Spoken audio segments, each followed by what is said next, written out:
So what is our ultimate purpose? I mean, it's a question people have been asking forever. But what if the Quran offers a really surprising answer? What if it assigns humanity a specific, powerful job title? In this explainer, we're going to dive into the incredible role of the Khalifah. Here's how we'll break it down. First, we'll look at our purpose. Then we're going to listen in on a pretty wild conversation between God and the angels. After that, we'll figure out what a Khalifah actually is and discover the one special gift that qualifies us for the job. And finally, we'll tie it all together to see what our mission here on Earth is all about. All right, let's jump right into Section 1, humanity's purpose. And this, of course, brings us to that massive question. Why are we even here? You know, a lot of us are taught that our main purpose is pretty straightforward, to worship God. And don't get me wrong, worship is absolutely crucial, but the Quran suggests there's a much bigger picture. Yeah, this idea of being an abd, a servant, a worshiper, it's totally foundational. It's how we define our relationship with God. But what if that's just one piece of the puzzle? What if we have an even more primary role to play? And this is where things get really interesting. The Quran introduces this game-changing concept, the Khalifah. It's not just a fancy title, it's our official job description. This one word completely reframes our existence, shifting us from just passive worshipers to active agents in the world. Now, to really get the weight of this role, we need to travel back in time, way back, to a cosmic dialogue that happened before humans were even around. So picture this. God announces his plan to the angels. He says he's going to place a Khalifah on earth. And we're not just talking about a king or a ruler here. This means a successor, a representative, someone who acts on behalf of a higher authority. But the angels, they have a question. And it's not a rebellion or anything. It's a genuine concern. They see humans as flawed, capable of messing things up and causing violence. And they can't help but compare that to their own perfect, non-stop worship. I mean, from their point of view, tireless worship is the highest calling. They do it flawlessly, 24/7. So they're kind of thinking, wait a minute, why create a being that not only falls short in worship, but could actually bring chaos into the world? It's a fair question.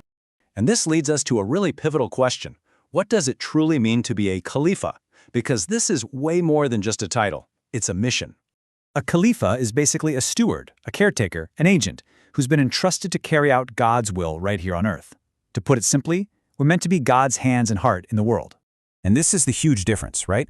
An abd glorifies God through worship. That's a vertical relationship. But a Khalifah, well, they act as God's agent in the world.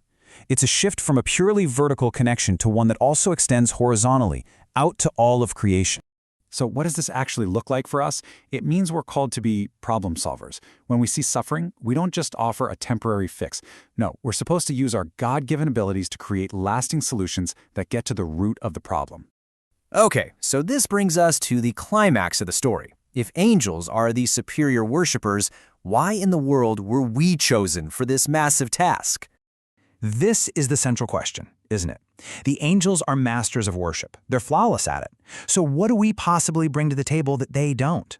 And the answer is both incredibly simple and deeply profound. It's our unique capacity for acquired knowledge. We don't just have information programmed into us. We build it. We expand it.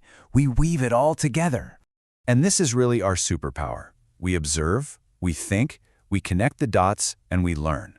This is the engine that drives all human progress and innovation. It's our ability to solve the world's most complicated problems. And it's a gift the angels just don't have. And this knowledge isn't just for textbooks. It's the very tool that empowers us to be effective Khalifahs.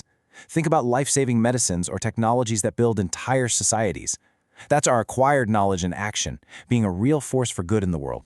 So, how do we take this grand cosmic purpose and actually translate it into our everyday lives? Well, in the Quran, Adam is put to the test. He's asked to name all things, a task the angels, with their limited knowledge, just can't do. But Adam succeeds. He proves, right in that moment, that humanity has this unique gift that qualifies us for this sacred role. And then comes the ultimate sign of honor. God commands the angels to prostrate before Adam. Now, this isn't an act of worship. It's a profound gesture of respect for the incredible potential that lies within every single human being. And this right here is the most important part. The title of Khalifah wasn't just for Adam. It's our inheritance. It's our purpose. It's the challenge that's been passed down to every single one of us. So, this leaves us with one final crucial question to think about. We've all been given this incredible gift of knowledge. The real question is, what are we doing with it?